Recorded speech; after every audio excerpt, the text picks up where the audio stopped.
in the early 50s, you predicted that the world was becoming a global village. We're going back into the bicameral mind, which is tribal, collective, without any individual consciousness. But it seems, Dr. McLuhan, that this tribal world is not friendly. Oh no, tribal people, one of their main kinds of sport is sort of butchering each other. It's, it's a full-time sport in tribal societies. But I had some ideas. We got global and tribal. We were going to become the closer you get together, the more you like each other. Yeah. There's no evidence of that in any situation that we've ever heard of. That when people get close together, they get more and more savagely impatient with each other. Well, why is that? Because of the nature of man, or his tolerance is tested in those narrow circumstances very much. Village people aren't that much in love with each other. And the global village is a place of very arduous interfaces and very abrasive situations.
riots, distancing, is this going to be a pattern right around the world? Apparently, separatisms are very frequent all over the globe at the present time.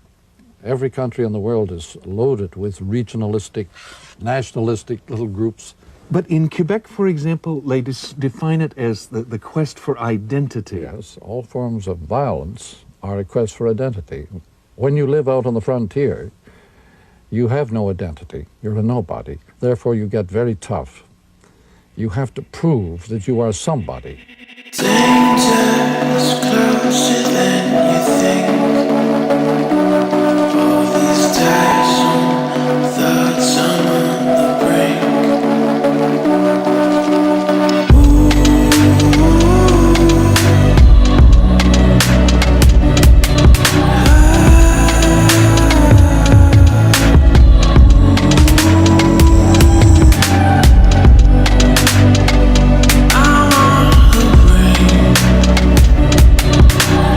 Tiresome thoughts,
And all this is somehow an effect of the electronic age? Oh, no. But people in all times have been this way. But in our time, when things happen very quickly, there's very little time to adjust to new situations at the speed of light. Meet me in the middle, we can try again. Going round in circles till there's nothing left to say. There's nothing left to say. Nothing lasts forever if we play pretend. Pushing back and forward, somehow in the end we stay. In the end we stay.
Circles till there's nothing left to say. There's nothing left to say. Meet me in the middle, we can try again. Going round in circles till there's nothing left to say. There's nothing left to say. Nothing lasts forever if we play pretend. Pushing back and forward, somehow in the end we stay. In the end we stay. The investigations now of the CIA and the FBI and even our own, God forbid, RCMP, has this anything to do with the electronic age? Well, yes, because we now have the means to keep everybody under surveillance. No matter what part of the world they're in, we can put them under surveillance. It has become one of the main occupations of mankind, just watching other people and keeping a record of their goings-on. And invading privacy. Invading privacy, in fact, just ignoring it. Everybody has become porous. They got the light and the messages go right through us. By the way, at this moment, right, we are on the air, and right. On the air we do not have any physical body. When you're on the telephone or on radio or on TV, you don't have a physical body. You're just an image on the air. When you don't have a physical body, you're a discarnate being. You have a very different relation to the world around you. And this, I think, has been one of the big effects of the electric age. It has deprived people really of their private identity.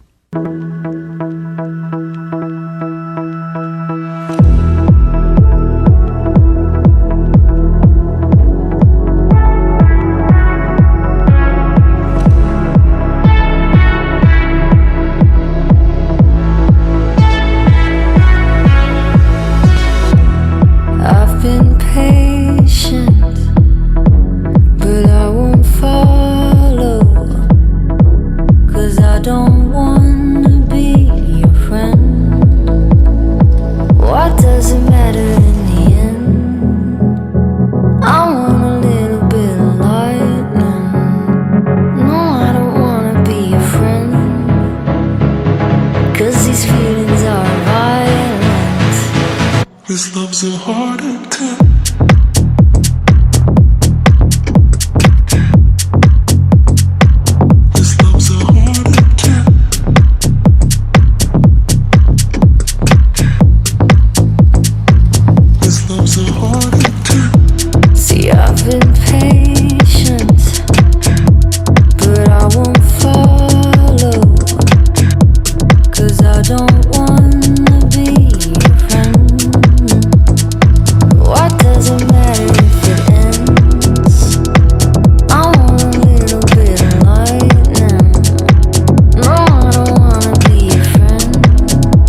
What does it matter if it ends?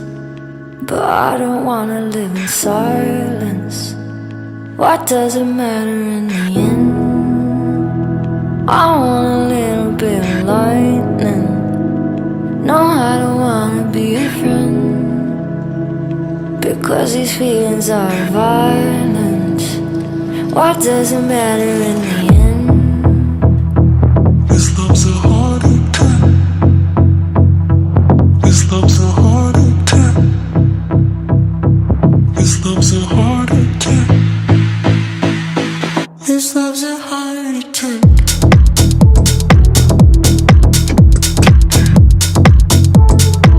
This love's a heart attack.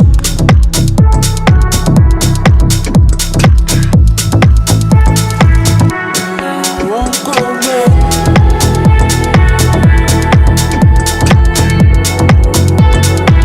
This love's a heart attack.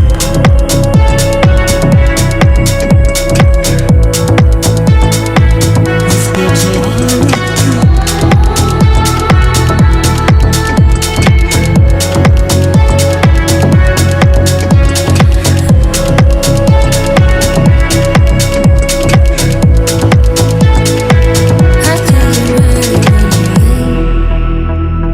What doesn't matter in the end? What does it matter anyway? What does it matter?